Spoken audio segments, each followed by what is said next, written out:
Sayın Başkan, Excellency President of UNGA, Excellencies Heads of State and Government, Distinguished Secretary General, distinguished delegation members, on behalf of myself and my nation, I greet you all with most heartfelt feelings. I wish for the 80th United Nations General Assembly to bring blessings to all humanity.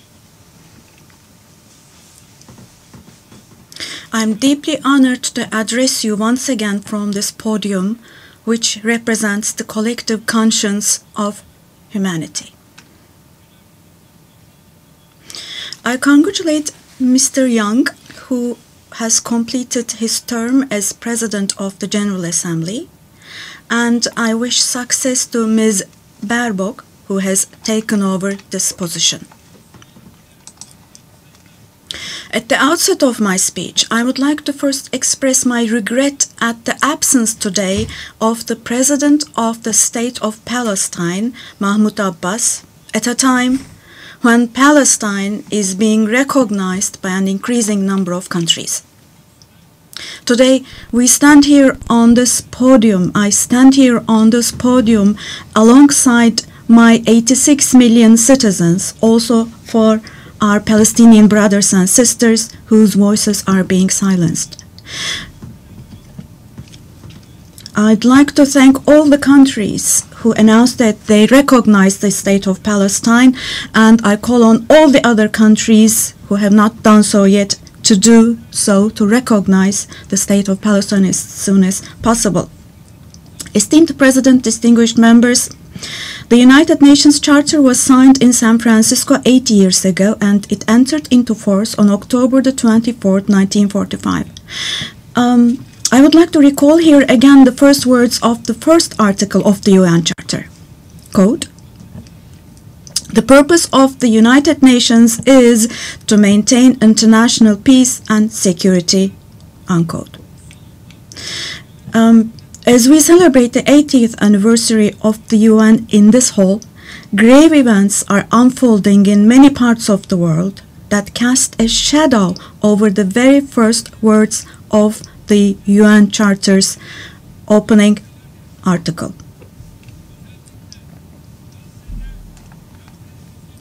Particularly in Gaza, right before our very eyes, genocide has been going on for over 700 days now.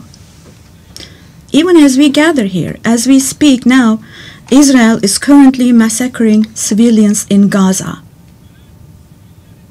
The number of civilian casualties in Gaza has surpassed 65,000.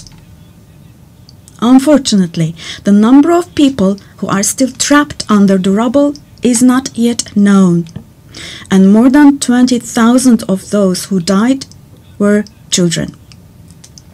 For the last 23 months, a child has been murdered by Israel in Gaza every hour. Yes, every hour. These are not just figures, dear friends. All of these, each one of these is a person, a human being, innocent people. People are now being killed not with weapons, but with the weapon of starvation. In the 21st century, under the gaze of the civilized world, 428 people died of starvation. Out of those 428, 146 were children, and this number is increasing every day. Now, I will show you a photo, which is a picture from daily life in Gaza. The first photo, as you see, these are people. These are women with these cups that they are holding in their hands, cups and buckets. Just feel your conscience and answer the following question. Can we possibly have a reasonable reason for this brutality in 2025?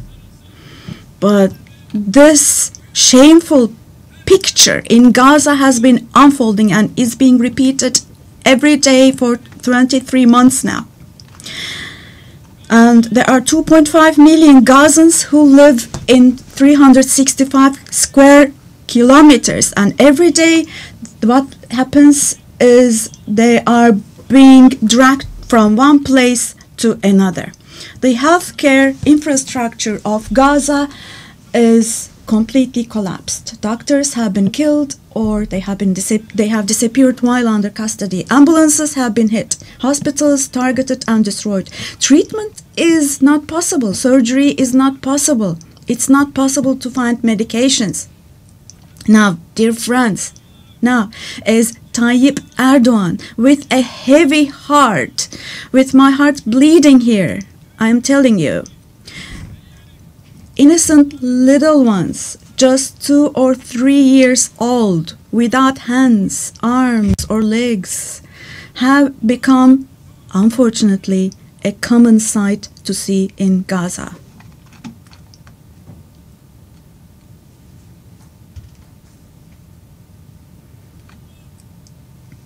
This one.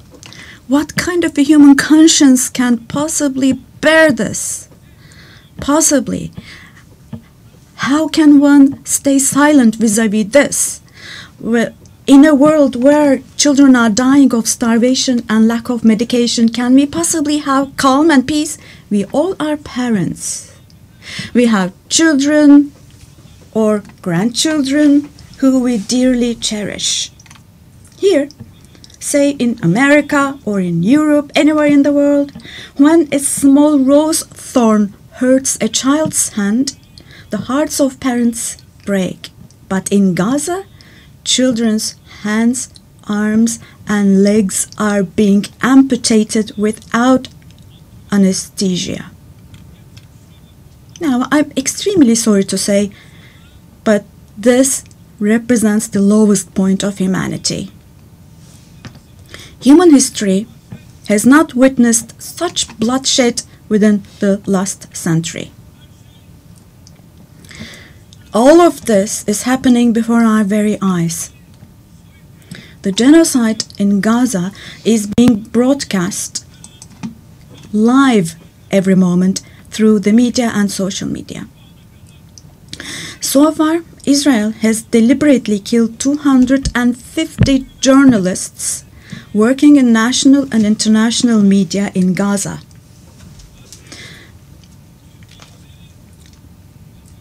And they have closed all the entrance into Gaza, but they still have not been able to cover up the genocide. I wholeheartedly support Secretary General Guterres because he consistently draws attention to the ongoing genocide in Palestinian territories, and I would like to once again congratulate him for his courage.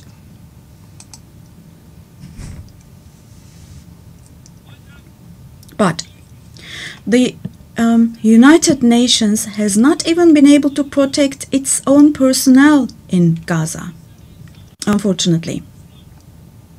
In Gaza, 500 people rushing to help others have been killed. Out of those 500, 326 were UN staff members. Esteemed President, distinguished members, now, genocide, like the Holocaust, is a shameful concept which refers to the mass extermination of people. It's a barbaric concept. But today, it's not only people who are being killed in Gaza, mind you.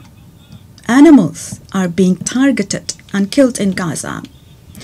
In Gaza, agricultural land, gardens, trees, grass, century-old olive trees are being destroyed. In Gaza, water supplies are being destroyed and polluted. Buildings, homes, libraries, hospitals, schools, mosques, churches, and historical structures in Gaza are being deliberately destroyed. The soil of Gaza is being rendered useless for humans, for animals, and for plants.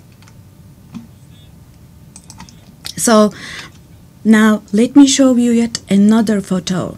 And let me ask you here. Look at this photo. What could this photo here possibly have to do with security concerns? This is being against life, don't you think? Let me state this openly from this podium. There is no war in Gaza. We cannot possibly talk about the presence of two sides in Gaza.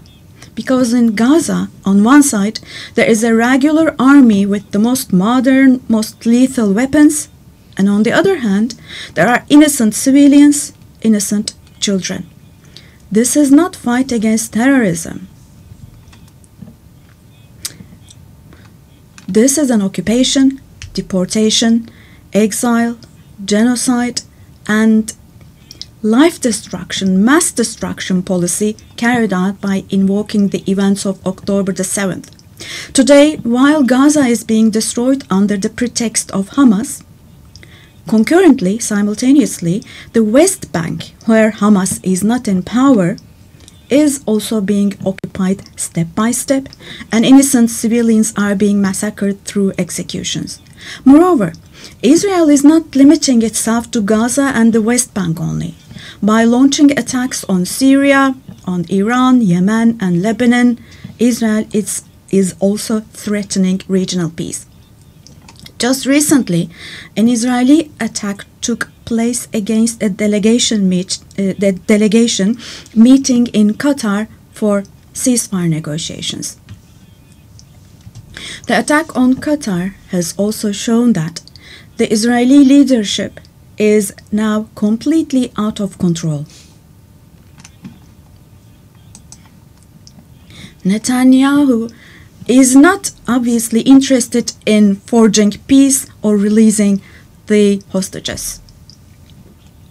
Not only Israel's neighbors, but all countries in the Middle East are subject to the Israeli government's reckless threats. And we must realize the following. Due to the increasing aggression of Israel, in Europe and the West in general, the values that emerged after the Second World War have been eroded. The most fundamental human rights, such as freedom of expression, freedom of the press, freedom of assembly and protest, women's rights, children's rights, democracy, equality, and justice, have been shelved away. At this point, we all have to see the following truth, my dear friends. The Israeli government, driven by an obsession with the promised lands, is openly threatening regional peace and the shared values of humanity.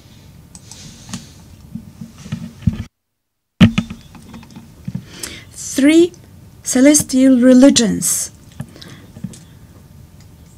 Jerusalem hosts all three celestial religions, and a common inherited holy place, Al-Quds, is holy for all three religions.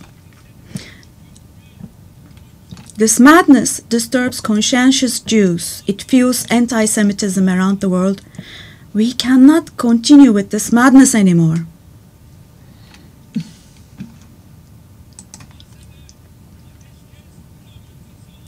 We have to have ceasefire in Gaza as soon as possible. Attacks should stop.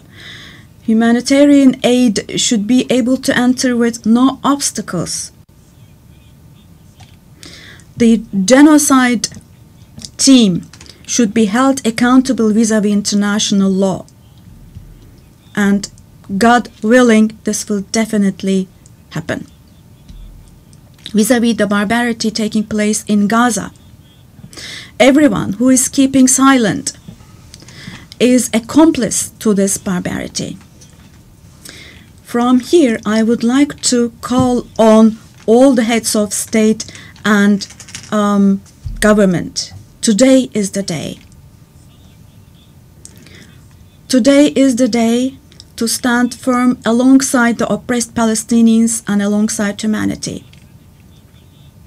while your peoples back home are reacting to the barbarity in Gaza, do show the courage to take action here. Fulfill your humanitarian duty toward Gaza, where children are raising children. On this occasion, I would like to say the following. There are peoples all around the world who are taken to the streets. Unarmed activists and volunteers from different countries of the world, academicians, students, journalists, everyone, all the defenders of Palestine. I would like to say to them, thank you so much, and clear bows and favorable winds for their actions. Esteemed delegation members, for 13 years, I have spoken to you from this platform about the oppression and conflicts in our neighbor, Syria. Just as I raise my voice today for the oppressed people of Gaza, likely for 13 years, I have also drawn attention to the cries of the Syrians